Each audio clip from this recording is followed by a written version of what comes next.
안녕하세요. 백엔드 취준생입니다. 오늘은 이제 면접 단골 질문인 어, 브라우저에서 www.naver.com을 검색하면 생기는 일이라는 그 주제에 대해서 한번 얘기해 보려고 하고요.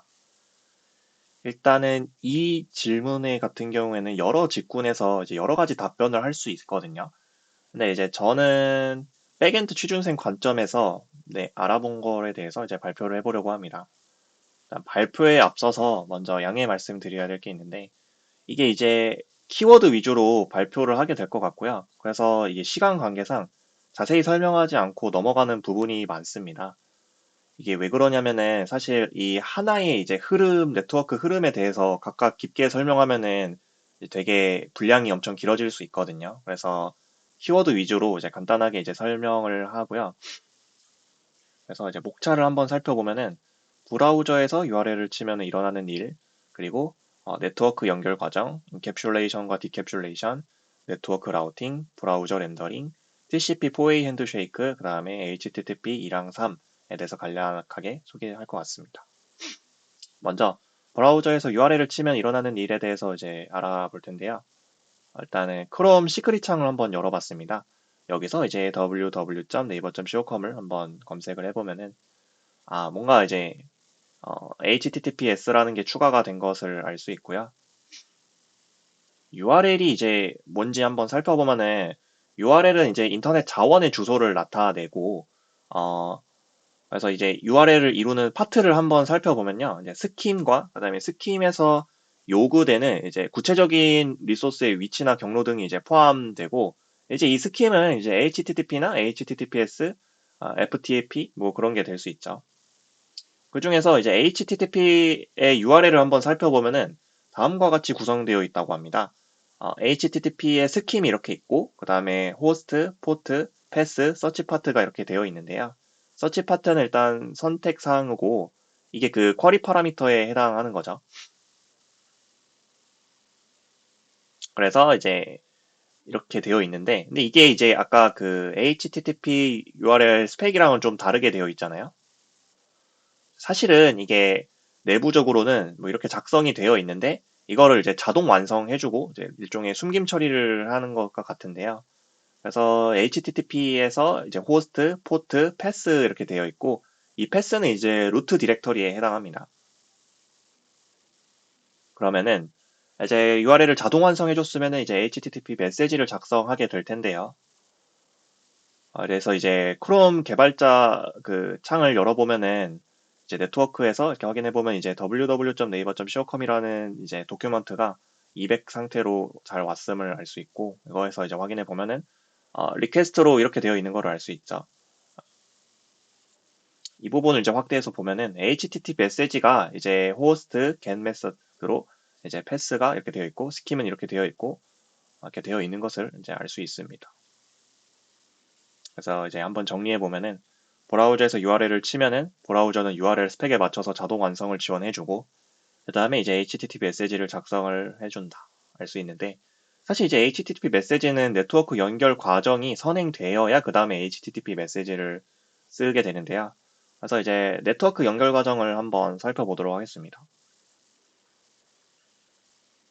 DNS 조회를 먼저 하는데 네트워킹은 보통 이제 IP 주소로 하게 되고 근데 이제 이거는 IP 주소가 아니죠. 그래서 실제 IP 주소를 찾는 과정이 필요한데요. 여기에 매핑되어 있는 IP 주소를 어떻게 찾을까 한번 확인해 볼 수 있습니다. 이제 일반적으로는 이제 DHCP가 이제 필요하게 되는데요. DHCP란 뭐냐면은 그 호스트에게 이제 IP 주소랑 네트워크 구성을 자동으로 할당해주는, 동적으로 할당해주는 그런 프로토콜이라고 합니다. 다이나믹 호스트 컨피규레이션 프로토콜이라고 하는데, 근데 네트워크 구성 중에 하나가, 여기서 살펴보면은, 이제 IP 주소도 있을 수 있고, 라우팅 정보가 있을 수 있고, 그 다음에 이제 도메인 네임 서버 어드레스라는 게 있을 수 있는데요. 이제 DHCP의 과정을 한번 살펴보면은, 클라이언트가 DHCP 서버를 찾기 위해 브로드캐스트 메시지를 전송하고, 그 다음에 DHCP 서버가 클라이언트에게 IP 주소와 관련 정보를 제공하는 제한 오퍼를 하게 되고, 그 다음에 이제 다시 이제 리퀘스트를 하게 되고요. 그 다음에 에크놀로지의 과정, 그 도라의 과정이 있습니다. 어, 이거는 여기서 살펴보면은 이게 부트스트랩 프로토콜이라고 되어 있는데요. 이제 네트워크에 연결이 되면은 이 DHCP에게 이제 도라 과정을 통해서 자기 자신에게 IP 주소랑 그 다음에 네트워크 환경 설정 컨피규레이션 정보들을 이제 할당받는 것이라고 생각해 주시면 됩니다. 그래서 이 과정 중에 하나가 이제 도메인 네임 서버의 주소도 이제 포함되어 있는 거죠. 그래서 DNS 쿼리를 보내게 되는데 이 DHCP에 의해 할당된 DNS 서버로 보낸다. 근데 사실 보내기 전에 이제 ETC 호스트랑 그 다음에 DNS 캐시 정보를 이제 확인하는데요. ETC 호스트는 그 리눅스나 유닉스 계열에서 ETC 디렉터리에 있는 그 호스트라는 이제 파일에 매핑되어 있는 주소를 먼저 확인하는데 다들 그 개발하실 때 로컬호스트 8080이나 뭐 로컬호스트 3000번 이거 했을 때 로컬호스트가 사실은 여기 파일에 매핑되어 있는 정보거든요. 그래서 이게 IP 종류 중에 그 루프백 IP라고 자기 자신을 가리킬 때 쓰는 이제 예약된 주소가 있는데 이게 바로 그 ETC 호스트에 먼저 매핑되어 있는 IP 주소고 그래서 이제 여기를 먼저 확인한 다음에 여기에 없으면은 그 다음에 이제 DNS 캐시를 확인해요. 캐시는 이제 브라우저 운영체제 라우터 ISP 순서로 이제 확인을 하게 되고 크롬에서 이제 이걸 확인하면 이제 크롬 정보를 확인할 수 있는데 여기서 이제 DNS 룩업 확인해 보면은 이제 www.naver.co.com에서 매핑되어 있는 이제 그 캐시 정보가 이렇게 배열로 이제 있는 모습을 확인해 볼 수 있고요. 만약에 여기에도 없으면 이제 시스템 콜을 통해서 캐시 정보를 확인합니다. 그래서 이제 OS 레벨에서 DNS 캐시를 직접 확인하는 방법은 없어가지고 관련해서 이제 문제가 생기면은 캐시 정보를 날리는 이제 터미널 명령어가 있어서 이거 한번 참고해 보시면 좋을 것 같고요. 이제 DNS 쿼리에 대해서 알아보면은 DNS 쿼리는 이런 과정이 있어요. 이제 로컬 DNS 서버로 요청을 보내면은 이게 이제 리모트 DNS 서버로 이제 보내게 되는데 보면은 이 응답이 이제 주고받는 것을 알 수 있습니다. 로컬 DNS 서버에서 이제 리모트 서버로 이제 보면은 리모트 서버에서 다시 로컬 DNS로 이제 보내고 주고받는데 이제 이 얘기를 왜 하냐면은 사실 이제 DNS 캐시가 라우터랑 ISP에 되어 있다라고 하는데 근데 이 로컬 DNS 서버가 사실 그 라우터일 수 있거든요. 그래서 이 라우터에서 이제 ISP로 확인하는 과정이 이제 이러한 과정이 있을 수 있고 만약에 그래서 이제 DNS 쿼리를 보냈는데 여기 라우터나 즉 이제 그 로컬 DNS 서버에 이제 캐시되어 있는 정보가 없으면은 라우터에서 이제 ISP도 확인하고 거기서도 없으면은 이 원격 DNS 서버 주소를 확인해요. 그래서 이제 한번 확인해 보면은 이제 원격 DNS 서버가 이제 루트 도메인 서버가 되는데 이거는 이제 13개의 루트 그 네임 서버가 있죠. 그래서 재기적으로 확인하는 모습을 알 수 있는데요. 먼저 점을 먼저 확인해 보고 점에서 이제 .cocom을 확인해 보고 그다음에 .cocom에서 이제 매핑되어 있는 이제 네이버를 뭐 확인하게 되겠죠. 그래서 이 과정을 한번 살펴보면은 이게 주고받는 모습을 알 수 있는데 사실 이게 이제 원격 서버랑 여기서 보내면은 응답받고 보내고 응답받고 보내고 응답받고 이런 이제 핑퐁 과정을 재기적으로 탐색을 한다 생각해 주시면 됩니다. 그래서 이제 일반적으로는 여기 과정을 다 확인하고 DNS 쿼리를 보내는 게 아니고 브라우저랑 로컬에서 먼저 그 브라우저랑 운영체제 즉 로컬 환경에서 먼저 확인한 다음에 라우터에서 이제 로컬 그 DNS 서버에 그 한번 보내고 캐시 정보를 확인한 다음에 여기서 이제 원격으로 이제 요청을 보내는 거죠. 그래서 그 과정이 이렇게 이제 되어 있는 것을 알 수 있고 그래서 유의미하게 이제 생각해 볼 수 있는 부분은 이거는 이제 53포트를 쓰고 그리고 얘네는 이제 DNS 쿼리는 UDP를 사용한다를 참고해 주시면 좋을 것 같습니다. 그래서 이게 응답을 받는데 이 응답은 IP 주소로 보통 생각이 되거든요. 근데 사실은 DNS 레코드 정보를 받아요. 이 DNS 레코드 정보를 살펴보면은 이제 A 레코드가 있고 여기 이제 가려졌는데 이거 레코드예요. A 레코드는 이제 IPv4로 되어 있고요. AAA는 IPv6, 그 다음에 MX는 메일 서버고, 그 다음에 CNAM은 이제 캐노니컬 네임으로 해서 이렇게 별칭을 이제 매핑해두는 그런 건데, 왜 이런 얘기를 했냐면은 그 터미널 열어서 NS 룩업을 통해서 직접 이제 그 DNS 쿼리를 날려볼 수 있거든요. 그래서 응답 받는 것을 확인해 보면은 이게 뭔가 네이버 주소 그 NHEOS.shocon? 뭐 되게 신기한 이름으로 뭔가 매핑되어 있는 걸 알 수 있거든요. 사실 그래서 이게 캐노니컬 네임을 매핑되어 있어가지고 그래서 이제 얘 네이버에 보내니까 IP 주소 그러니까 A 레코드 혹은 AAAA 레코드를 받는 게 아니라 C네임으로 응답을 받는다. 즉 여기서 보내면은 이제 DNS 쿼리의 응답 결과로 C네임 레코드를 받는다라고 알 수 있고요. 이걸 좀 자세히 살펴보면은 뭐 이렇게 되어 있고, 이게 이제 그 아까 브라우저에서 배열로 매핑되어 있는 정보를 알 수 있었잖아요. 그래서 이게 그 크롬 브라우저의 정보인데, 네, 같은 것을 알 수 있습니다. 참고로 이 서버는 이제 아마도 GSLB 아니면 CDN으로 추정되는데요. 뭐 이건 분량상 자세히 알아보지는 않겠습니다. 그래서 이제 네트워크 연결 과정 중에서 첫 번째로 DNS 조회를 한다. 그 다음에 이제 HTTP 2랑 HTTP 1은 TCP 위에서 이제 되는데요. 그럼 TCP는 TCP 연결을 하게 돼요. 그래서 이 TCP 연결을 확인해 보면은 TCP 연결을 할 때 이제 3웨이 핸드쉐이크라는 과정이 있는데 클라이언트랑 서버랑 이제 동기화 요청을 하면은 서버는 이제 동기화랑 이제 acknowledge 알았다 이제 하는 거고 이제 클라이언트는 알았다 해서 이제 데이터를 보내는 모습을 알 수 있고요. TCP 공식 문서를 살펴보면은 처음에 이제 3웨이 핸드쉐이크 과정이 있는데 동기화하자 알았다 그다음에 동기화하자 알았다 되어 있는데 근데 이 스텝 2랑 3을 합친 게 2랑 3을 합친 게 여기 과정이 되겠죠. 그래서 원래 1, 2, 3, 4의 과정이 있는데 2랑 3을 합쳐서 3웨이 핸드쉐이크라고 합니다. 그래서 얘 여기서 3웨이 핸드쉐이크 할 때 교환하는 정보가 있는데 이제 시퀀스 넘버랑 액노리지도 교환을 하지만 사실은 이제 많은 걸 이제 교환하거든요.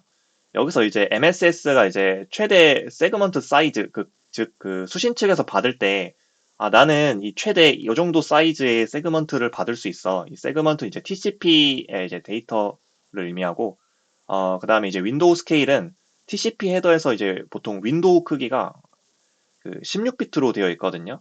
그래서 655, 35바이트까지만 수신이 가능한데, 근데 이제 대역폭이 크면은, 다르게 얘기해서 이제 BDP가 크면은 이게 병목이 생길 수 있어요. 그래서 윈도우 크기를 확장할 수 있는 스케일 팩터를 또 협상하는 과정이 있고, 어, 크기가 아마 2의 n승배로 확장할 수 있게 되어 있을 거예요. 왜냐하면 1비트씩 추가되면은 그 표현한 가능한 숫자가 이제 2배씩 증가해서 그렇고, 그 다음에 이제 또 중요한 게, 셀렉티브 에크놀리지가 허용되나 여부를 알 수 있는데요. 이거는 이제 보통 TCP는 순서를 보장해야 돼서 아까 여기서 살펴보면 이제 시퀀스 넘버를 통해서 이제 순서를 보장하거든요. 여기서 처음에 난수를 보내서.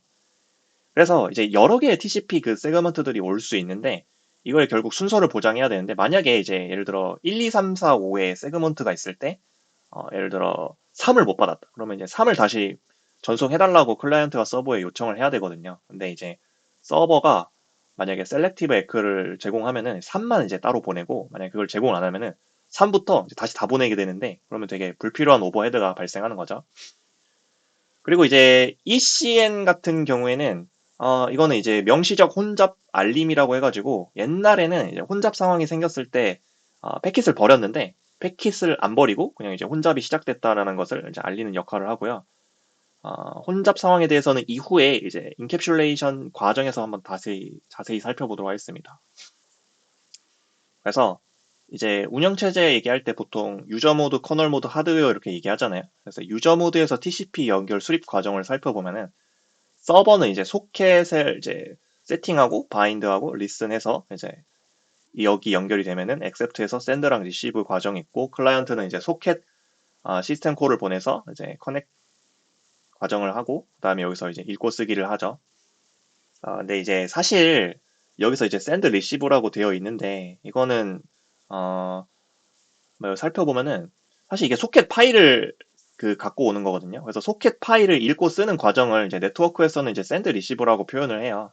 그래서 이게 네트워크 I/O 작업이 되는 거죠. 그래서 이걸 그 C 언어 코드로 한번 살펴보면은 뭔가 소켓 파일 디스크럽처인 것 같죠. 그래서 소켓이라는 시스템 콜을 보내면은 소켓에 이제 그 인트 타입으로 파일 디스크럽처를 받게 되고 뭔가 잘 안 됐으면 연결이 안 됐고 생성이 안 됐고 생성됐고 되어 있는 모습을 알 수 있고요. 여기서 이제 이거를 갖고 온 이유가 소켓 파일을 직접 읽고 쓰는 게 아니고 파일 디스크럽처라는 그 인티저 타입을 통해서 읽고 쓴다라는 사실이 중요하거든요. 그래서 왜냐면은 이게 살펴보면은 커널 모드에서 실제로 파일이 있는 거고 유저 모드에서 이제 애플리케이션에서 요청하는 그 이 라이트라는 것은 결국 파일 디스크럽처에다가 이제 쓰는 것을 의미해서 실제로 이제 커널 쪽에 이렇게 데이터가 있는 것을 알 수 있습니다. 그래서 유저 모드에서 요청을 하면은 커널 모드에서는 그 네트워크 스택이라고 하는 TCP/IP 네트워크 스택이라는 것을 통해서 이제 그 TCP 연결을 수립하게 되고요. 그래서 이렇게 이제 TCP 3웨이 핸드쉐이크 과정을 거치게 됩니다. 이 부분은 이제 또 나중에 자세히 한번 살펴보도록 할게요. 그래서 정리하면은 TCP 조회를 하고 TCP 죄송해요. DNS 조회를 하고 그 다음에 TCP 연결을 합니다. 그 다음에 이제 HTTP가 아니라 저희가 HTTPS로 했잖아요. HTTPS는 HTTP Secure라고 해서 이제 HTTP가 이제 평문으로 되어 있는데 이걸 암호화된 암호문으로 주고받기 위해서 이제 TSL, SSL 계층이 이제 보안 채널을 수립한다라고 해요. 근데 사실 이 TSL을 쓰고 왜냐면 SSL은 옛날에 쓰는 거고 요새는 이제 TSL을 많이 쓰고요. 특히 이제 TSL 1.3을 많이 씁니다. 그래서 이건 일종의 관행처럼 쓰이는 말 같더라고요. 그래서 이게 여기도 이제 핸드쉐이크 과정이 있는데 1.3이랑 1.2에서의 이제 이 과정이 조금 달라서 그래서 1.3 기준으로 살펴보면은 이제 여러 가지 암호 그 알고리즘, 서명 알고리즘이나 아니면은 뭐 키 교환 뭐 이런 게 있을 수 있는데 그 암호화하는 과정을 이제 협상을 해요. 그래서 이제 여기 과정을 통해서 클라이언트 헬로우 과정이 있고 그다음에 서버 헬로우 과정이 있고 그래서 이제 클라이언트가 연결 요청을 보내고 필요한 이제 여기서 이제 협상에서 요청했던 보안 매개 변수를 포함해서 보내면은 서버에서도 이제 선택한 매개 변수를 이제 클라이언트로 전송을 하게 됩니다. 그리고 이 인증 메시지를 통해서 이제 인증서를 교환하고 검증한 다음에 피니시 메시지를 통해서 핸드쉐이크를 완료하는 과정이 있습니다. 이 인증서든 사실 이제 여기서 인증서도 X.509라는 인증서를 많이 사용하죠. 음, 이 부분은 이제 또 분량상 자세히 언급하진 않는데 이 부분도 따로 한번 확인해 보면은 흥미로운 내용이어가지고 따로 공부해 보는 것도 좋은 것 같습니다. 그래서 이런 과정이 이제 HTTPS 과정이고요. 결국 그 저희가 처음 봤을 때 보통 HTTP가 이제 80 포트를 사용하는데 이게 TLS, SSL 계층에서 이제 보안 채널이 열리고 그 후에 이제 HTTP 메시지가 발송이 되는데 이거를 이제 암호화하기 위해서 그 80이 아니라 그 443 포트를 쓰는 이유가 보안 채널에 전송하기 위해서입니다. 그러면은 이제 네트워크 연결 과정까지 알아봤으니까 그 다음에 인캡슐레이션과 디캡슐레이션 과정에 대해서 알아보도록 하겠습니다. 네트워크에서 이제 인캡슐레이션 과정이라고 하면은 어떤 이제 데이터가 있고 여기 헤더가 계속 붙는 그러니까 캡슐화 과정이 계속 거치는데요. 이거를 이제 비유적으로 택배 박스를 많이 이야기하더라고요. 이제 박스가 내용물이 있고 패키징이 되면은 박스가 계속 쌓이잖아요. 그래서 그 박스에 보면 또 메타 정보들이 있을 수 있는데 이제 그거가 이제 네트워크에서는 헤더 과정이 있고 이러한 과정을 이제 네트워크 인캡슐레이션 과정이라고 하더라고요. HTTP 메시지 작성을 이제 하게 됩니다. 이거에 대해서 아까 간단하게 설명하고 넘어갔는데 자세히 설명을 해보자면 이제 이거는 구성 요소는 이렇게 되어 있어요. 스타트 라인이 있고 헤더, 그다음에 바디가 있죠. 그래서 이걸 또 자세히 살펴보면은 이제 쭉 나와 있는데요. 이 메시지를 서버에서는 어떻게 수신할까? 간단하게 한번 살펴보겠습니다. 서버에서는 이렇게 받습니다. 이제 get 메서드로 여기가 이제 스타트 라인에 해당하고요. 여기가 헤더 라인에 해당하죠. 근데 아까 이제 바디가 선택 사항이라고 했잖아요. 왜냐하면 get 메시지는 그러니까 get 요청은 바디가 없어요. 그래서 get 요청에 이제 패스, 그 다음에 HTTP의 이제 버전, 뭐 밑에는 이제 헤더 정보들이 있을 수 있고, 그다음에 포스트를 하게 되면은 예시로 바디를 넣어봤습니다. 하나 여기서 이제 또 얘기해두면 좋을 게 여기서 만약에 이게 제가 로그인을 한다고 해서 이렇게 써봤는데 이게 만약에 헬로우라고 쳤을 때 이 헬로우 문자열의 길이는 어떻게 될까요? 이제 보통은 이제 5글자 아니면 계획 문자를 포함해서 6글자로 얘기될 수 있는데요. 실제로는 이게 캐리지 리턴이라고 해가지고 그 캐리지 리턴이 케이지 리턴, 라인 피드 이렇게 두 개 합쳐가지고 이제 7글자가 되는데요. 이거를 이제 합쳐서 CRLF라고 합니다. 음, 이거에 대해서도 이제 따로 자세하게 언급하진 않는데, 간단하게 얘기하면 케이지 리턴이 옛날에 그 타자기 할 때 이렇게 쓰면은 처음으로 이제 돌아가는 과정이 있잖아요. 이렇게 이제 옛날 타자기 쓰다가. 그래서 이 돌아가는 과정을 케이지 리턴이라고 하고, 라인 피드가 이렇게 한 줄 내리는 걸 의미하는데, 뭐, 여튼. 그래서 하고 싶었던 얘기가 뭐냐면은, 이 HTTP 메시지가 서버에서 수신되면 결국 그 문자열 형태로 수신이 되는데, 여기서는 이제 이러한 정보들이 있고요. 캐리지 리턴 라인 피드가 합쳐져서 이 헤더와 바디를 구분하고 있습니다. 그래서 이걸 참고로 알아주시면 좋을 것 같습니다. HTTP 메시지를 작성한다. 그 다음에는 이제 HTTP는 TCP 위에서 작성이 된다고 했잖아요. TCP를 한번 살펴보면은 이제 이 과정에 대해서 잠깐 얘기해 봤었는데 여기서 이제 결국 그 쓰기를 쭉 하잖아요. 이 소켓 파일을 쭉 쓰는데 소켓 파일을 이제 쭉 쓰는데 이게 끝없이 이제 쭉 쓰는데 이런 거를 이제 연속된 데이터를 이제 스트림이라고 하거든요. 그러면은 이 소켓 스트림을 결국 여기서 일정한 단위로 잘라야 돼요. 잘라야 되는데 네, 소켓 스트림을 이제 세그먼트로 이렇게 자르고요. 이렇게 자르는 과정을 이제 세그멘테이션이라고 할 수 있습니다. 근데 이 자르는 그 크기를 어떻게 잘라야 될까? 그러니까 임의로 이제 자르면 안 되고 결국 최대 사이즈가 있어서 그 최대 사이즈만큼 잘라야 되잖아요. MSS를 정하는 기준에 대해서 한번 살펴보려고 해요. 이 MSS를 결정할 때 중요한 거는 이제 MTU가 중요한데요. 이 MTU는 이제 IP 프로토콜 문서에서 살펴보면은 이 최대 사이즈 데이터그램인데 이거는 이제 네트워크에서 이제 최대 전송할 수 있는 유닛이라고 하네요. 그러니까 즉 IP 패킷에서 이제 최대 사이즈가 이제 MTU가 되는 거고 이 MTU에 의해서 MSS가 정해지게 되는 거죠. 왜 MTU가 중요할까요? 그거는 이제 단편화와 또 관련이 있습니다. 이건 순서가 바뀌었는데 이 TCP가 이걸 찾는 과정이 이제 패스 MTU 디스커버리라고 해가지고 이렇게 여기서 패스 중에 연결되어 있는 그 패스 중에 가장 작은 MTU를 선정해서 MSS 값을 정한다고 하네요. 그래서 아까 하던 얘기 마저 하면 이제 단편화에 대해서 얘기해 보려고 하는데요. 이 단편화는 이제 운영체제에서 많이 얘기되는 부분이죠. 이거는 예를 들어 그 고정 크기로 할당을 하면은 이제 페이지네이션을 하게 되면은 페이징을 이제 고정 크기로 할당하게 되면 이제 내부에서 단편화가 있을 수 있고 그 다음에 세그멘테이션을 통해서 동적으로 할당을 하게 되면은 외부 단편화가 있을 수 있고 근데 이제 네트워크에서 TCP/IP 프래그먼테이션의 문제는 어떤 거냐면은 TCP의 크기를 너무 크게 잡으면 결국 IP에서도 다시 쪼개져야 되는 상황이 발생할 수 있어요. 그러니까 하나의 세그먼트가 두 개 이상의 패킷으로 쪼개질 수 있는데요.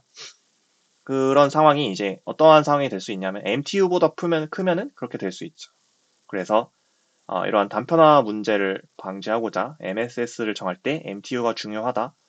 그리고 그 이유가 이제 단편화를 방지하기 위해서라고 말씀드릴 수 있을 것 같고요.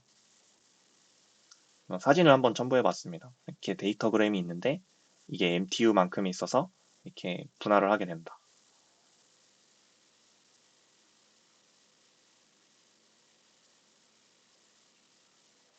근데 이 MSS는 보통 이제 40을 많이 빼요.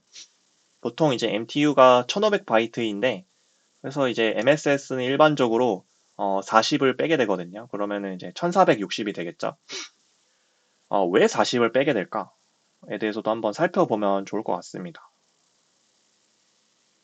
TCP 헤더가 있고 이 헤더는 이제 20바이트가 보통 20바이트로 되어 있고 그 다음에 이제 TCP는 다시 IP로 내려가서 IP 패킷에서 이제 IP 헤더가 붙어야 되잖아요.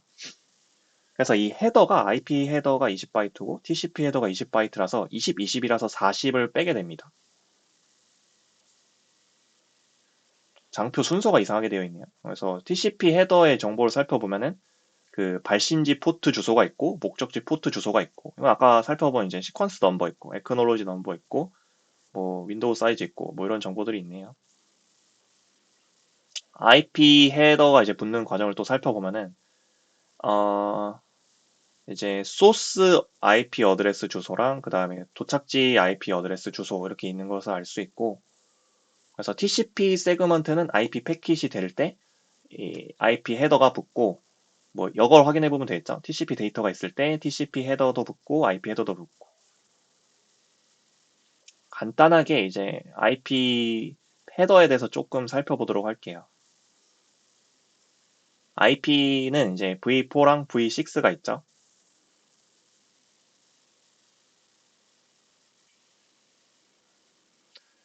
이 둘의 차이를 간단하게 설명을 하면은, IPv4가 그 주소의 크기가 2의 32승을 이제 사용해서 주소 부족 문제가 있는데, 여기서는 이제 되게 큰 주소를 활용하고 있죠. 그래서 2에 128승을 써서 되게 큰 숫자를 사용합니다.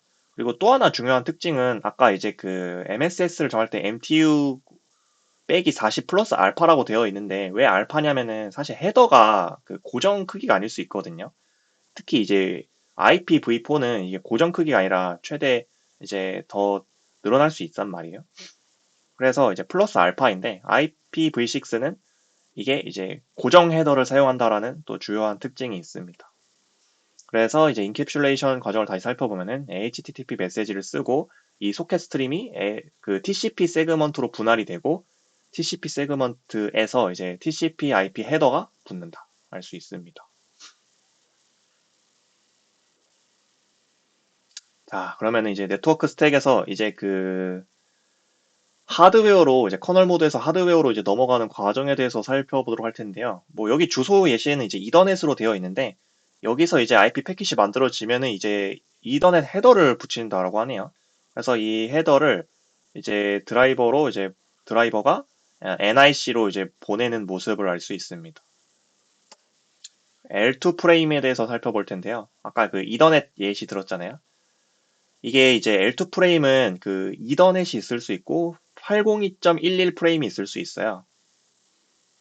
이거의 차이는 이게 유선이면은 이더넷이고 무선이면은 이제 802.11 그 X 프레임을 이제 쓰게 되는데요. 이거 버전 종류가 많아가지고 따로 한번 확인해 보면 좋을 것 같고 이게 특징은 그 도착지랑 주소지가 또 이렇게 있는데 이거는 주소가 이제 4개 이제 3개에서 4개 이렇게 할당되어 있는 걸 알 수 있습니다.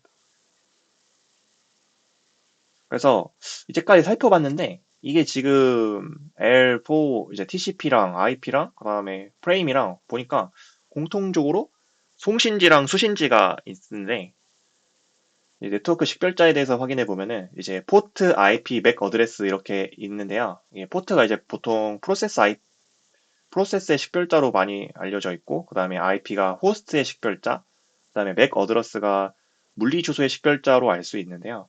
이 결국 그 이 맥 어드레스의 도착지랑 수신지가 이제 작성되는 거죠. 그 L2 프레임에서는. 이거는 이제 NIC라는 이제 네트워크 인터페이스 카드의 칩인데 이 칩을 보면은 여기 이제 맥 주소가 이렇게 써 있는 모습을 알 수 있습니다. 참고로 이게 지금 6바이트를 쓰는데 앞에 3바이트가 제조사 정보고 뒤에 3바이트가 장치 고유 정보라고 합니다. 그래서 이제 이걸 다시 살펴보면은 도착지 6바이트, 그 보내는 데에서 이제 6바이트, 66 이렇게 되어 있고 이거는 보니까 이제 1500으로 보통 되어 있는데 이게 이제 IP MTU에 해당 되겠죠. 이거는 이제 최소 사이즈가 46이라서 그런데 아까 얘기를 안 했던 게 IP 패킷을 만들었더니 이제 더 그 46바이트보다 작을 수 있거든요. 그러면은 IP 패킷에서 이거 패딩 붙여가지고 최소 사이즈를 만듭니다. 그래서 이거 참고해 주시면 좋을 것 같고. 그래서 NIC를 간단하게 살펴보면은 이제 OS 커널은 IP 패킷에 이더넷 헤더를 추가한다고 했죠. 그래서 L2 프레임을 생성을 해서 이거를 이제 NIC로 전달을 합니다. 그래서 이 OS가 이제 그 내부 버스를 통해서 프레임 데이터를 NIC 버퍼 메모리로 전송하면은 이제 DMA 엔진을 써서 버퍼 메모리에서 이제 맥 컨트롤러가 프레임 분석해서 이제 무결성 확인하고 그다음에 이걸 전기 신호로 바꾸는 과정이 있는데 그래서 이제 다시 살펴보면은 이거는 이제 NIC에서 전기 신호로 바뀐다. 그래서 이러한 일련의 과정이 음, 인캡슐레이션 과정이라고 할 수 있고, 이거의 방향이 거꾸로 되어 있으면 이거 디캡슐레이션이라고 합니다. 한편, 이게 지금 보니까 호스 각각의 이제 호스트끼리 이제 통신을 하는데, 호스트는 이제 사실 그 내부에서 많은 프로세스가 있을 수 있어요. 그래서 예를 들어 이 클라이언트 1의 프로세스 1이 서버 프로세스 3랑 이제 소통을 하려고 하는데, 이게 보니까 여러 가지 이제 그 입력선이 있는데 출력은 하나고, 여기서도 입력선은 여러 가지 있는데 이제 출력은 여러 개 돼 있죠. 그러니까 1대 그러니까 n 대 1, 1대 n 뭐 이런 관계로 될 수 있습니다. 그래서 이걸 어떻게 구분을 할까? 이거는 이제 멀티플렉싱과 디멀티플렉싱이라고 논리회로 시간 때 뭐 이런 멀티플렉서랑 디멀티플렉서라는 게 있잖아요. 이런 과정이 이제 네트워크에서도 있는데요. 이거는 이제 한 가지 예시를 살펴보면은 이제 리눅스 운영체제 이폴이라는 게 있어요. 이거는 이제 보통 운영체제는 이제 입출력을 비동기로 하는 경우가 있잖아요. 그래서 이게 이폴이 이벤트 기반의 비동기 IO를 하고, 거기서 이제 요청되는 시스템 콜이 이렇게 됩니다. 그래서 살펴보면은 이제 레벨 트리거가 되면은 이제 파일 디스크럽처가 읽고 쓰기가 되면은 이벤트가 발생되고, 에지 트리거는 이제 파일 디스크럽처가 변경이 되면 이벤트가 발생이 되는 건데, 이거는 이제 레벨 트리거는 보통 쓰기, 즉 이벤트를 발생시키는 데서 이제 레벨 트리거가 되는 거고, 에지 트리거는 이제 이벤트를 받는 쪽에서 이제 이게 되겠죠. 그래서 이제 이게 멀티플렉싱 역할을 하게 되고, 이게 디멀티플렉싱 역할을 하게 되는 그런 거죠. 그래서 이 이폴은 이제 레드 블랙 트리로 구현되어 있고요. 그리고 레드 블랙 트리를 쓰는 이유가 보통 네트워크나 아니면은 이제 파일 읽기 쓰기 같은 경우에는 읽고 쓰는 거니까, 아무래도 이제 쓰기랑 읽기 둘 다 높게 되고, 그 다음에 또 삭제도 많이 되잖아요. 그래서 레드 블랙 트리의 특징은 이제 시간 복잡도가 탐색, 삭제, 삽입 모두 이제 로그 n이라는 특성을 가지고 있기 때문에, 그래서 레드 블랙 트리를 이제 리눅스 OS에서는 사용한다고 합니다. 참고로 이거는 운영 체제마다 다르게 구현되어 있으니까 그것도 이제 각각 한번 따로 확인해 보면 좋을 것 같습니다. 그래서 이제 인캡슐레이션과 디캡슐레이션 과정을 알아봤고요. 그 다음은 이제 네트워크 라우팅 과정에 대해서 알아보도록 하겠습니다. 프라이빗 네트워크랑 퍼블릭 네트워크에 대해서 잠깐 얘기해 보려고 하는데요. 그 저희 집 IP 주소를 찍어 보니까 이게 지금 이런 주소로 나와 있는데, 이게 사실은 프라이빗 네트워크로 되어 있죠. 그래서 프라이빗 네트워크 공식 문서를 한번 살펴보면은 그 이게 이렇게 되어 있죠. 어, 192.168.뭐로 되어 있는 이 프레픽스로 이렇게 되어 있는 게 이제 프라이빗 네트워크 주소를 의미하고요. 아까 그 DHCP 얘기할 때 이제 저희는 프라이빗 네트워크에 연결되어 있기 때문에 음, 이제 처음 할당할 때 남는 이 주소를 할당 받을 때 이제 DHCP가 이제 IP 주소를 할당해 주는 거고요. 그 NAT에 대해서 이제 얘기를 해보면은 결국 저희가 이제 보통은 프라이빗 네트워크 소속에 소속되어 있기 때문에 결국 인터넷을 하려면은 퍼블릭 네트워크로 이제 연결이 돼야 되는데요. 그래서 여기가 이제 프라이빗 네트워크로 되어 있죠. 그래서 이제 외부랑 소통을 하려면은 결국 이게 이제 퍼블릭 IP로 변경이 돼야 됩니다. 그래서 그 IP 주소를 변경해 주는 게 이제 NAT가 그러한 역할을 하게 되고요. 이제 네트워크 어드레스 트랜슬레이션이라고 해서 주소를 변경해 주는 역할이 되죠. 이 과정을 이제 간단하게 살펴보면은 이제 보통 이제 아까 그 인캡슐레이션과 디캡슐레이션 언급할 때 마치 하나의 전기 신호가 여기서부터 여기까지 끝까지 이제 가는 것처럼 생각할 수 있는데, 실제로는 그렇지 않고요. 여기서 이제 호스트가 이제 NAT로 갈 때 이제 이거는 이제 프라이빗 네트워크 주소로 되어 있으니까 여기서 도착지랑 수신지 그 보내는 쪽이랑 받는 쪽 이렇게 되어 있잖아요. 그러면은 이 NAT가 여기서 넘어오게 되면, 이 초록색 NAT로 넘어오게 되면은 얘는 이제 보내는 쪽의 IP가 프라이빗 네트워크의 IP 주소였잖아요. 그래서 얘는 이제 그 자기의 IP 주소, 그러니까 퍼블릭 IP 주소로 변경을 하게 돼요. 그래서 그 보내는 쪽의 IP를 이 초록색 그 NAT로 변경을 하게 되고, 그 다음에 이제 노란색으로 보내게 되면 노란색 NAT에서 여기로 다시 서버로 전송을 하는데, 여기서도 이제 그 전송을 할 수도 있고 하지 않을 수도 있습니다. 그러니까 죄송해요. 전송을 한다가 아니고 여기서는 이제 주소를, 그러니까 도착지 주소를 또 변경할 수도 있고 하지 않을 수도 있는데요.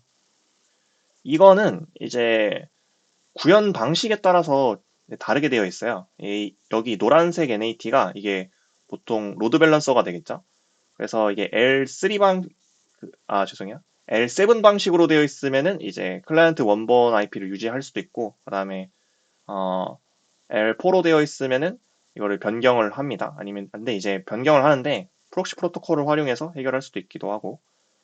그래서 여기서는 이제 변경을 할 수도 있고 하지 않을 수도 있는데, 그거는 이제 구현체에 따라서 다르다 말해볼 수 있을 것 같습니다.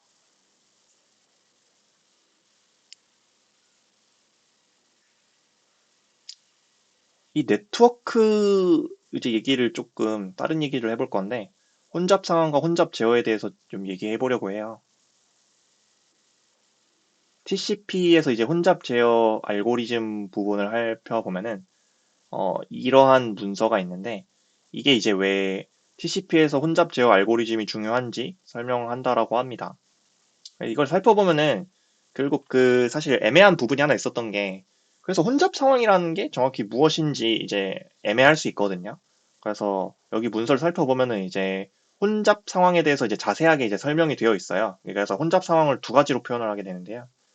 TCP가 과도하게 패킷을 재전송해서 네트워크 자원을 낭비하는 현상이 있고, 그 다음에 이제 네트워크에서 많은 패킷이 전송되지만 최종 목적지에서 도착하지 않은 경우, 즉 그 언딜리버리 패킷으로 해서 네트워크 혼잡 상황에 의해서 이제 패킷이 유실되는 경우죠. 근데 이제 1번 상황 같은 경우에는 한번 살펴볼게요. 이 문제는 타이머랑 그 다음에 이제 혼잡 제어 그 기법을 통해서 일반적으로 현대에 구현되어 있는 TCP는 많이 해결되었다고 하고, 근데 이번은 여전히 있다라고 하네요. 그 이번에 대해서 그 이 문서 살펴보면 자세히 이제 표현되어 있는 예시가 있는데, 이러한 테스트 환경에서 TCP랑 UDP가 경쟁을 벌이는 건데, 이 UDP의 트래픽이 올라가면은 이 TCP의 성능이 떨어진다는 것을 이제 알 수 있어요. 그래서 이런 게 이제 그 아까 여기 나와 있던 어, congestion collapse from undelivery packet 뭐 이렇게 읽는 게 맞는지 모르겠지만 아무튼 이런 상황인 거죠. 이게 UDP는 결국 그 동일하게 이제 수신을 하게 되는데 8.4로 고정되어 있고 어느 인계값을 넣으면 8.4로 고정이 되어 있는데, TCP는 이 값이 오르면 오를수록 떨어지는 모습을 알 수 있고, 이게 결국 여기서 의미하는 성능 저하를 의미하는 거죠. 그래서 TCP의 혼잡 제어 알고리즘을 한번 살펴보겠습니다. 여기서는 이제 TC 포인트는 반드시 이제 혼잡 제어 알고리즘을 구현해야 되고, 슬로우 스타트, 그 다음에 컨제션 이제 회피, 그러니까 혼잡 회피 뭐 이런 거를 이제 하라고 하는데, 이걸 각각 조금 살펴보겠습니다. 슬로우 스타트는 이제 뭐냐면은 그 TCP는 이제 윈도우 단위가 있거든요. 그래서 수신이나 송신할 때 그 윈도우가 있는데, 그 윈도우만큼 이제 계속 보낼 수 있어요. 그걸 에크를 받기 전까지 이제 그 윈도우만큼 보낼 수 있는데, 그래서 이제 슬로우 스타트가 처음에는 이걸 작게 설정하고 이제 에크를 받으면 점진적으로 지수 증가하게 되고요. 근데 이게 어, 임계값을 도달하면은 이제 회피 상태에 돌입을 해요. 회피는 이제 선형 증가하는 거죠. 이 윈도우를 이제 일씩 하면서, 이 1이라는 것은 이제 하나의 이제 RTT가 라운드 트립 타임이라고 해가지고 네트워크 왕복했을 때 되고, 그다음에 이제 또 혼잡을 감지하는 기법이 있는데 타임아웃이 있습니다. 타임아웃은 에크가 이제 일정 시간 내에 도착하지 않으면 혼잡 상황이 발생했다고 판단해서 즉시 슬로우 스타트로 돌아가고, 그다음에 이제 이 윈도우 값을 1MSS로 설정해서 다시 증가시키고, 그다음에 이제 RTO 값을 이용해서 백오프를 수행한다. 그리고 이제 패스트 리트랜스밋이라고 하면은 이제 동일한 패킷에 대해서 중복 에크가 연속으로 3번 도착했으면 손실이 발생했다고 판단해서 타임아웃을 기다리지 않고 즉시 손실된 패킷을 재전송하고, 그리고 이 상황일 때 이제 전체 속도를 급격하게 줄여서 이제 1로 하는 게 아니고 절반으로 줄여서 그래서 이제 혼잡 회피 알고리즘을 적용해서 점진적으로 회복하는 기법이라고 하는데요. 솔직히 이렇게 이제 글로만 보면은 이해가 안 돼서 이걸 이제 표로 한번 살펴보면은 처음에는 이제 작게 되어 있죠. 작게 되어 있어서 슬로우 스타트에 의해서 이제 지수 증가하게 되고 이게 임계값인데 임계값에 도달하면은 이렇게 선형 증가하는 모습을 알 수 있습니다. 그래서 이때 연속된 에크를 이제 3번 받았다. 중복된 에크를 3번 받았으면은 반 줄어서 이제 임계값이 조정이 되고 이게 다시 또 패스트 리커버리 기법을 통해서 이걸 1로 하는 게 아니고 반 줄여서 다시 선형 증가하게 되고요. 타임아웃이 되면은 다시 이제 슬로우 스타트 단계로 초기화가 되는 거죠. 그래서 이러한 상황들이 이제 혼잡 TCP가 혼잡을 제어하는 기법이고, 근데 사실 이게 꼭 이렇지 않을 수 있어요. 왜냐면은 TCP에서 이제 혼잡 제어를 구현하는 여러 가지가 있는데, 뭐 타노, 리노, 뉴 리노, 뭐 큐빅, 뭐 BBR 뭐 이렇게 다양하게 있어요. 그래서 아까 살펴본 거는 이제 리노 방식에 대해서 이제 살펴본 거고, 나머지는 이제 또 관심 있으시면 한번 또 찾아보시는 것도 좋을 것 같습니다. 네트워크 얘기하다가 이제 왜 혼잡 제어에 대해서 얘기를 해봤냐면은 이제 웹사이트 14KB 법칙에 대해서 한번 얘기해 보려고 했는데요. 웹사이트가 14KB 이하로 설정해야 되는 이유에 대해서 이렇게 글이 있어서 이거 한번 참고해 보시면 좋을 것 같은데 그 아까 전에 제가 슬로우 스타트 할 때 이제 1MSS라고 했잖아요. 근데 사실 실제로는 1MSS가 아니고 이게 이제 윈도우 크기만큼 설정을 하게 돼요. 근데 이제 보면은 일반적으로 이제 이 패킷을 이제 10으로 하게 되는데 이 10을 이제 시작 시간이기 때문에 그래서 이제 이 1이 아니고 보통 10MSS로 하게 되는데요. 근데 10MSS가 이제 1460바이트 곱하기 10인데 이게 이제 14KB 이제 러프하게 이제 계산을 한 거고 그래서 이 14KB 이하면은 어, 원 라운드 트립에 전송될 수 있다. 그래서 이렇게 이 이하로 설정하는 게 성능 향상에 도움이 된다. 말하는 그런 얘기가 있더라고요. 근데 꼭 그렇지 않을 수 있어요. 왜냐면은 이게 처음 시작하는 윈도우가 10이 아니라 30일 수도 있고 뭐 아니면 다양한 이유에 의해서 아닐 수도 있고요. 그래서 이 글을 살펴보면은 이제 꼭 그렇지 않다에 대해서 이제 자세하게 이제 언급되어 있는 글이 있는데, 뭐, 요약하면은 일반적으로 맞는 말인데 항상 그렇지 않을 수 있다라는 내용의 글이라서 한번 참고해 보셔도 좋을 것 같습니다.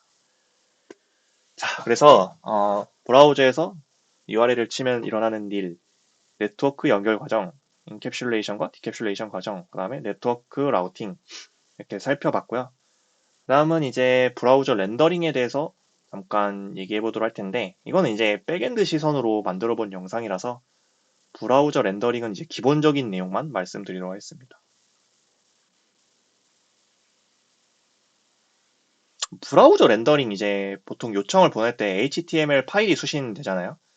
그러면은 이제 브라우저의 이제 구성 요소를 살펴보면은 유저 인터페이스, 브라우저 엔진, 렌더링 엔진, 그리고 이 렌더링 엔진은 자바스크립트 인터프리터랑 UI 백엔드, 뭐 이거는 그 브라우저 저장소가 되겠죠.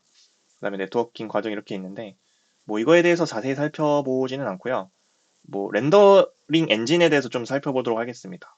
이 흐름은 이렇게 되고요. 이제 HTML 파일을 받으면은 이 HTML 파서가 돔 트리를 그리죠. 그 다음에 이제 CSS 파일로 이제 CSS 파서가 이 룰을 따라서 이제 CSSOM인가 하는 트리를 만들 거예요. 그래서 이거를 합치면 이제 렌더 트리가 되고 이 렌더 트리에 의해서 배치를 하고 페인팅을 해서 디스플레이를 하는 그런 과정이 있는데요. 이거는 기본적인 흐름이고 실제로 이제 현대 이제 브라우저들은 이제 최적화를 엄청 해놔가지고 엄청 많은 이제 단계가 있어요. 근데 이거는 이제 그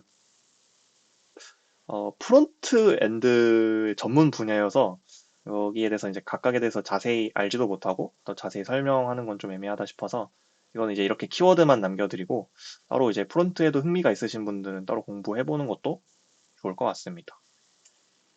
그리고 한편 리다이렉트에 대해서 좀 얘기해보면 좋을 것 같은데요. 왜냐면은 이제 클라이언트에서 이제 요청을 보내서 이제 왔는데 이게 리다이렉트 요청이 오면은 다시 이제 여기서 새롭게 이제 요청 응답을 보내게 되게 돼요.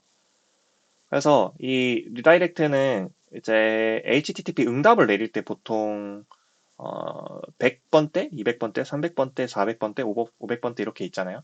그래서 그 300번대에 해당하는 게 이제 이렇게 있고, 뭐 간단하게 살펴보면 이제 영구 리다이렉션, 임시 리다이렉션, 특수 리다이렉션 이렇게 이제 되어 있고요.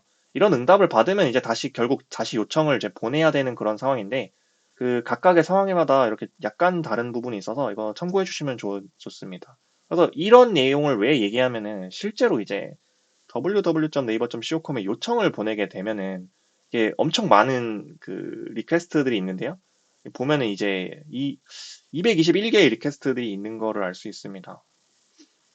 그래서 결국 뭘 얘기하고 싶은 거였냐면은 이 모든 요청을 진짜 매번 보낼 때마다 계속 다 요청을 보낼까에 대해서 생각을 해볼 수 있습니다. 그러니까 네이버 한번 들어갈 때마다 이제 200번 요청을 계속 보내게 되면 이제 성능에 이제 문제가 있을 수 있겠죠. 그래서 브라우저 캐시라는 개념이 있는데요. 이거는 이제 캐시를 맥스 에이지를 이제 개발자가 설정해 준 값에 따라서 이제 캐시 생명 주기가 있는데 음, 브라우저 캐시가 유효 기간이 지났을 때가 이제 중요하죠. 그러니까 캐시가 기간이 남아 있으면은 이제 그거를 다시 요청을 보내는 게 아니라 캐시를 이제 활용하는 거고 근데 이제 캐시 유효 기간이 지났으면 이제 not modified라고 해서 이제 아까 요청 보냈을 때 이 304가 not modified거든요. 그래서 not modified로 이제 수정이 안 됐으면은 not modified를 내려줍니다. 근데 만약에 바뀌었다? 그럼 원본을 다시 요청을 해서 갱신을 하겠죠. 그래서 이제 HTML 파일을 받으면은 거기 안에 이제 다양한 CSS, 이미지, 뭐 자바스크립트 링크 뭐 이런 게 있을 수 있는데 그런 것들을 이제 다 요청을 하고 뭐 걔네들마다 이제 캐시 정보들이 있을 수 있고 그리고 그게 유효 기간이 있는데 유효 기간에 따라서 non modified 혹은 원본 데이터를 요청할 수 있고 그리고 만약에 이제 요청을 보냈는데 그게 리다이렉트 메시지 그 상태가 있고 다시 어디로 가라 그런 게 있으면은 거기로 이제 리다이렉트 되고 그런 과정이 있을 수 있겠죠. 그리고 그 받은 거에 따라서 이제 브라우저가 화면을 그리고 이제 이게 브라우저 렌더링 과정이 되겠습니다. 그래서 이제 딱 받았으면은 이제 TCP 연결이 된 걸 이제 해제해야 되잖아요. TCP 포웨이 핸드쉐이크를 뭐 한번 살펴보도록 하겠습니다. 이거는 뭐 별거 없고요. 클라이언트가 나 이제 연결 끊자, 우리 헤어지자 하면은 이제 뭐 알았다, 우리 헤어지자. 서버도 이제 우리 헤어지자 하면은 클라이언트도 알았다, 우리 헤어지자. 뭐 이런 연결 끊는 과정을 포웨이 핸드쉐이크라고 하는데요. 근데 이제 생각해 볼 게 왜 연결에서는 3웨이 핸드쉐이크고 연결을 해제할 때는 포웨이 핸드쉐이크일까를 고민해 볼 수 있을 것 같습니다. 그러니까 이것도 사실 이거 하나로 합치면 되는 거 아닌가? 그 3웨이 핸드쉐이크처럼 이거 하나로 합치면 될 것 같은데 왜 이렇게 될까 생각해 볼 수 있는데 그거는 이제 TCP는 양방향 연결이 되잖아요.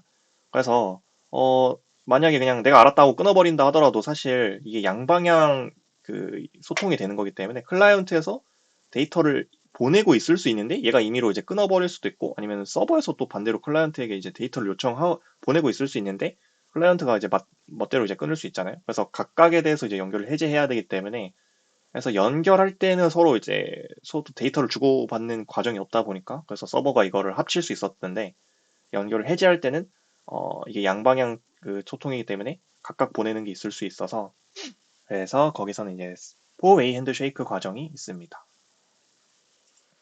마지막으로 그 HTTP 2랑 3에 대해서 간단하게 알아보도록 하겠습니다. 일단 1이랑 2의 차이를 한번 살펴보도록 할 텐데요.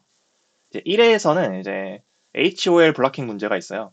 앞에 요청에 의해서 블락킹 된다. 뭐 이건 제가 원래 내용 수정하려고 했는데 까먹었는데 말로 설명하자면은 이제 동기적으로 요청을 주고받고 하는 과정이 있을 수 있거든요. 근데 HTTP는 이제 HTTP 1은 순서를 보장해야 되는 문제가 있어요. 그래서 그 요청이 지연되거나 문제가 생기면은 이제 뒤에 있는 요청들이 모두 응답을 기다려야 되는 문제가 있는데요. 그래서 그게 이제 블락킹 문제가 있어요. 앞에 요청에 의해서 처리가 안 되고 엄청 길어지면 이게 블락킹 되는 문제가 있죠. 그래서 이게 HTTP2는 멀티플렉싱 문제로 이걸 해결했다고 하는데 살펴보면은 HTTP 1.0은 이게 시리얼하게 이제 하나 이렇게 되게 됐고 그런데 HTTP 1.1에서는 이제 파이프라이닝이라고 해서 1, 2, 3, 4가 되면은 서버에서도 이제 1, 2, 3, 4에 이제 이렇게 과정이 있는데, 이것도 근데 여러 번 보내는 거니까 여기서 이제 해결된 거 아닌가 생각을 해볼 수 있거든요. 근데 이것도 결국 순서대로 처리가 돼야 돼요. 그냥 여러 개를 그냥 보냈지만 1, 2, 3, 4의 순서 그대로 이제 서버도 결국 1, 2, 3, 4가 돼야 되는데, 만약에 예를 들어 아까 이제 리다이렉트 설명을 했는데 여기에서 이제 리다이렉트에 그게 있으면은 결국 이거 처리가 안 되는 거잖아요. 그래서 이 각각에 대해서 이제 독립적으로 이제 병렬 처리될 수 있게 이제 멀티플렉싱 기법을 활용해서 이제 1, 2, 3, 4가 되면은 여기서는 이게 2, 3, 4, 1인데 이렇게 순서를 바꿔서도 보낼 수 있는 거죠. 왜냐면은 여기 HTTP2에 와서는 이 각각의 이 HTTP 리퀘스트와 리스폰스에 대해서 이제 독립적이기 때문에 이거는 이제 한 번에 보낸다 하더라도 결국 순서대로 처리를 해야 되는데, 이에서는 이 멀티플렉싱 기법을 활용해서 각각에 대해서 독립적으로 병렬 실행 처리될 수 있게 한다. 그 외에도 바이너리 프레이밍이나 이제 헤더 압축과 같은 이제 다양한 차이도 있어서 그 흥미 있으신 분들은 따로 한번 확인해 보면 좋을 것 같고요. 그러면 2랑 3의 차이는 무엇인가?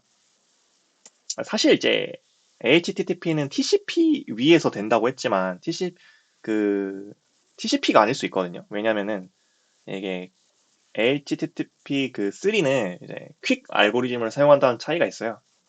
그래서 퀵 알고리즘에 대해서 이제 살펴보면은, 원래는 이제 아까 저희가 살펴봤을 때 TCP 핸드쉐이크 과정이 있고, 그 다음에 이제 TLS 핸드쉐이크 과정이 있고, 이런 과정이 있잖아요.